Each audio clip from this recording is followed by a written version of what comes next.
سلام كبرات تخاتلتي نحجاب استدالو زيناتات نهاجر النروي وكيلو إرتراوي الزرقاي دمق عوت ممزقابو سراويت فدرال إيتيوبيا زحلفه متنقق حزل وسانه بزعبة فيستيفال جرمن ببوليس زوات مجلسن بقلا إرتراويان استوهاب الرئيتون بريطانيا أمرج أكينيا إذا كم زي أتوات مجلسن زتقللك خونيو أبزا channel دمان وتر تخاتلتنا مخان سبسكرايب كتقبرون أتاني دول ملكت كتوقن بخبري عدمكم كاب علت عسرت حدا كسب علت عسران حدا نيزلنا ورح شومنته عمته كل التشحن عسران كلتن بهاجر جيرمان كتما مونيخ يكايد بزنبره وددر اتلتيكس شامبيونشيب اوروبا نهاجر نروي وكيلو ابني عسرت شح وددرات قويا زتساتف ايرتراو الزرقاي كبرم برور ميداليا زعوته كالاي درجه بمحازو اب تاريخ هاجر نروي شمو بورق قلم زصحفلو حدش تاريخ سنيد لا اذا زرقاي امصيوا زلو برور ميداليا ابني عسرت شح وددرات دق تبعتيون نهاجر نروي اب تاريخها كالايت ميداليا كوينا بمهلاوايو ازي كاب ايرترا دحر موصو اب عمته 2012 دحر بزح صعرنا بهاجر النرويج زاتو زرقاي قدم قرب اوان كاب عالم وددر اتلتيك ستيفانيو اب كال اسرح كوافر قريبو كم زنبره جن اذا اب مونيخ استخايدت وددر كفتنا بموسان مس هاجراويت غانتا النرويج كم استصنبرن بتزمصو عوت كا حغوس مخانو اذا عوت دما مليسو اتبابعيون حسابو اب زمصني عالم شامبيونن ناي اوروبا شامبيونن كوم دما وددرات اولمبيك مهلاو تزاريبو ابتي دحر زعوت مس حنتي تيفي كلته تبهل مع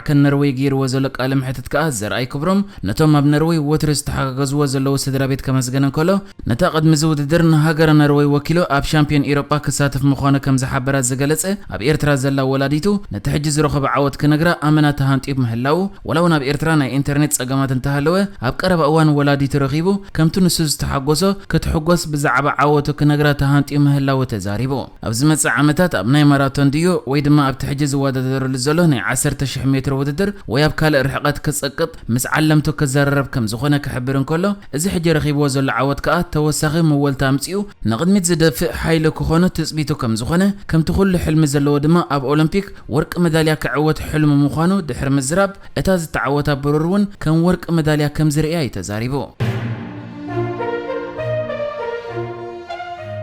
أمانغو فدرال منجست إثيوبيان كلاو منجست تግራይን حجون دقيم كوينات كخفت تخولتات على زبل حبريتا يزرق حلا بزلو غزيه سراويت فدرال إثيوبيا لوم يابزوص مغلصي زي ترغاغص زيد الحبريتان ورن تطقيمكا وانو غدايات سراويتنا محبار بقلطف دو كبلالو بزعوا سراويت فدرال زخونه كمنجست زي وص حبريتا كزرغح يبلون كبل اطنققو اتي سراويت ابت مغلصيو اب قرب اوان عطقات الشباب بمبرقاو كفال إثيوبيا نصر حدغا نمفطر حسيبهم تدمسيسم كبلن كله بتمساسالي اب سميناو كفال ኢትዮጵያ ህወሓት ከበሮ ኩናት ይሃርማል በመባል ነስራዊትና ዘይገበሩ ወይ ነቀፋለ ክብል ከሲሶ ከም ዝፍለጥ ኣብ ዝሓለፈ ቀረበ እዋን መንግስት ትግራይ በወገን ደደቢት ኣብ ልዕሊ ሓይልታት ትግራይ ብሰራዊት ፌደራል መጥቃዕቲ ተገይርዩ እቲ ናይ ሰብኣዊ መቆራጽ ተኹስ ስምዕ ተጣሒሱ ክብል መግለጺ ኣውጽኢ ነይሩ እዚ ሕጂ ወጽኢ ዘሎ ናይ ሰራዊት ፌደራል መግለጺ ኸኣ በተወሰኸ ሰበስልጣን ትግራይ ቅድሚ ግጭት ዝገብሮ ክስታት በመቆጻል ኣህጉራዊ መራኸቢ ብዙሓን ተጠቂሞም እቲ ናይ ሰላም ልዝብ ተበቲኹ በመባል ይኾስ ኣለዎ ክብል እንከሎ ገለ ጸብጻባት ማሕበራዊ መራኸቢታት ተመሳሳለ አሉታው ክስታት ይقبلوا ከም ዘለው አስተፊልና ለና በዘይ እኹል ሓበሬታ በዛዕባ ነጥፈታት ሰራዊት ምጽብጻብ መዓልታዊ ህይወት ህዝብና ዘርግ ክብልውን እቲ ሰራዊት አጠንቅቆ በጀካ ዞን ኣብቲ መግለጺ ነቶም ኣብቲ ሃገር በዛዕባ ኩናትን በዛዕባ ወታደራዊ ነጥፈታትን ዝሕብሩ ዘለው ማሕበራዊ መራኸቢታት ከም መሳርሒ አታዊ ይወሰዱ ኣለው ኢሉ ድሕረ ምውቃስ መጠንቀቕታ ኣመሓላሊፍሎ ሰራዊት ፌደራል ኣድላይ ኣብ ዝኾነሉ እዋን ህሉ ኩነታትን ነጥፈታትን ህዝብ ሓበሬታ ከቅርብ ከም ጸንሐ ዝገለጸት መግለጺ ኣብ ቀጻለውን በተመሳሳለ መንገዲ ከም سرح بمحباريو بزعبة مقصقات سراويت فدرال زخونة حبريتا كي زرقح اقادا بمقبار ما تنقاقتا يحلف زركب نتياب جرمن ابز حلف قرب معلتات زقاط مكونتا تملكيتو بوليس جرمن ابزوصو حبريتا ابتز تفتر غونصي 26 نتمريتا موداب زنبرو تحاغزتن تساتفتن كم زغسو لحابيرم بجكازي شوعات ابالات بوليس قليل غدات كم زوردم انتخون سرحم كم مقصال زعنقف كم زينبره صبصاب بوليس غيسن تقيسلو بمسرت تصبصاب قدام ساعه 5 ناي مشتا بيلو استات 100 سبات اب لعلت حاغزتن بصحتن نايتن قدام ككايت توطين زنبره فيستيفال متقعت فصيمم يبل اتم نت متقعت زفصمو سبات ኣካል ናይቲ ኣንጻርቲ ዝተባሃለ ፌስቲቫል ንምቅዋም ኣብቲ ቦታ ዝተገብረ ምትእኻብ ከይኮነ ከም ዘይተርፍ ፖሊስ ይእምት። ፖሊስ ኣብ መግለጺኡ እቶም ነቲ መጥቃዕቲ ዝፈጸሙ ሓጹር ዘኢሎም ናብቲ ቀጽሪ ብምእታው ኣብቲ ቦታ ንዝነበሩ ሰባት ኣጥቂዖም ክብል እንከሎ ገለ ካብቶም ሰባት ኣብ ልዕሊ ፖሊስ እውን ብእምኒ ዝተሰነየ መጥቃዕቲ ከም ዘካየዱ ገሊጹ ኣሎ። ገለ ኤርትራውያን ተሓለቕቲ ሰብኣዊ መሰላት እቶም ነቲ ጎንፂ ዘካየዱ መንእሰያት ብኩነታቶም ብዝወርዶምን ምትኹታኹን ስምዒታቶም ከም ዝነሃረ እኳ እንተገለጹ ፖሊስ ግን እቲ መጥቃዕቲ ዝተወጠነ ተግባራት ከም ዝኾነ ዘመልክት ጭብጥታት ኣሎ ክብል ይሓቢሩ። ሓላፊ ፖሊስ እቲ ከባቢ ኣብ ዝሃቦ ቃል ነቲ መጥቃዕቲ ኣቲር ርኢኹንኖ ድሕሪ ምባል ነቲ ተግባር ዝፈጸሙ ንምልላይ ናብ ፍትሒ ንምቕራብን ዝከኣለና ኩሉ ክንገብር ምዃና የረጋግጽ ክብል ተዛሪቡ። ነቲ ተፈጢሩ ዝነበረ ጎንፂ ንምቁፅጻር ኣስታት 300 ኣባላት ፖሊስ ከም ዝተዋፈሩ ዝገለጸ እቲ ሓላፊ ኣስታት 75 ኣብቲ መጥቃዕቲ ኢድ ነይርዎም ዝበሎም ሰባት መንነቶም ከም ዝተረጋገጸ ሓቢሩ ኣሎ። ነቲ ተቃውሞ ንምብታን በትርን ዘንብዕ በርበረን ከም ዝተጠቀሙ እውን ገሊጹ። ብዛዕባ እዚ ጉዳይ ኣብ ማዕከን ዜና ቢቢሲ ተዘርጊሑ ኣብ ዘሎ ሓበሬታ ከዓ እታ ማዕከን ብዛዕባ ዘጋጠመ ፍጻመ ምስ ክልተ ኤርትራውያን ኣብ ዝገበሮ ትርክብ ኣብ ሆላንድ ዝቕመጥ ጋዜጠኛን ተመራማርን ሃብቶም ዮሃንስ ኣብ ጀርመን ዝርከቡ ተቃወምቲ መንግስቲ ኤርትራ ነቲ ኣብ ከተማ ጊሰን ዝተዳለወ ባህላዊ ምርኢት ጠጠው ንምባል ዝወሰድዎ ስጉምቲ ጊዜያዊ ምኽንያት እኳ እንተኾነ ሱር እቲ ጠንቂ እቲ ኣብ ኤርትራ ዘሎ ቅልውላውን ምጥቃን ተቃወምትን ከም ዝኾነ ሞጊቱ። ንሱ ኣብ ዘረብኡ ነቲ ፌስቲቫል ብሕጊ ጠጠው ከብሉ ፈቲኖም ምስ ኣበዮም ብጎንፂ ዘለዎ መንገዲ ኣብ መጨረስታ ጠጠው ከብሉ ወኪሎም። ብወገነይ ጎንፂ ከም መትከል ኩሉ ግዜ ይቃወመ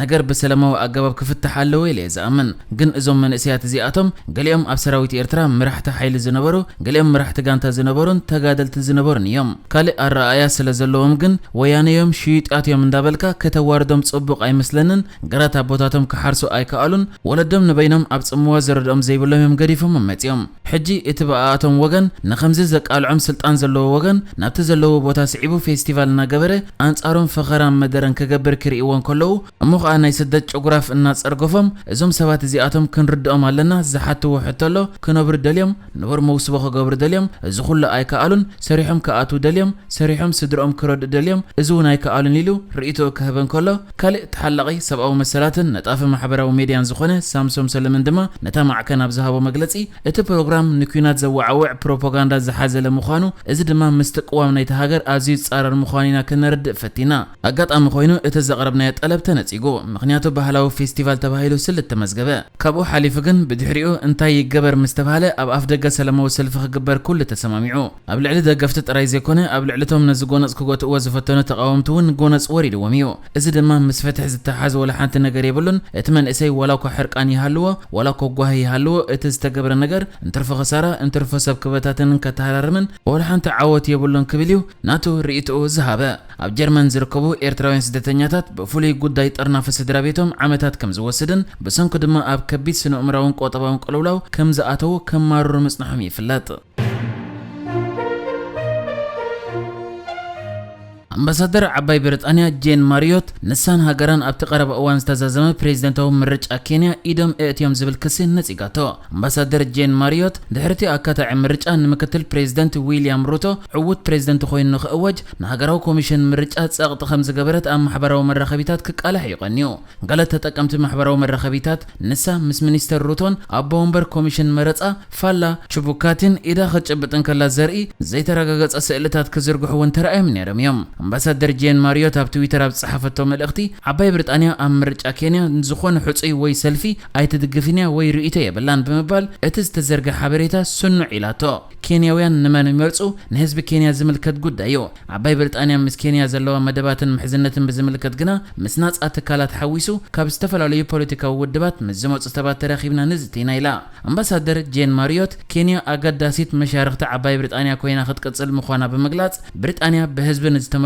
መራሕቲ ክትድግፍ ድልውቲ ምዃና ሓቢራ። ኣብቲ ኣካታዒ ፕሬዝደንታዊ ምርጫ ኣይተዓወተን ዝተባሃለ ራይላ ኦዲንጋ ነቲ ውጽኢት ምርጫ ብምንጻግ ነቲ ዊልያም ሩቶ ተዓዊቱሉ ዝተባሃለ ምርጫ ብሕጊ ንምብዳህ ናብ ላዕለዋይ ቤት ፍርዲ እቲ ሃገር ሰነዳት ከም መርትዖ ሒዙ ትማሊ እምቤትኡ ኣቕሪቡሎ።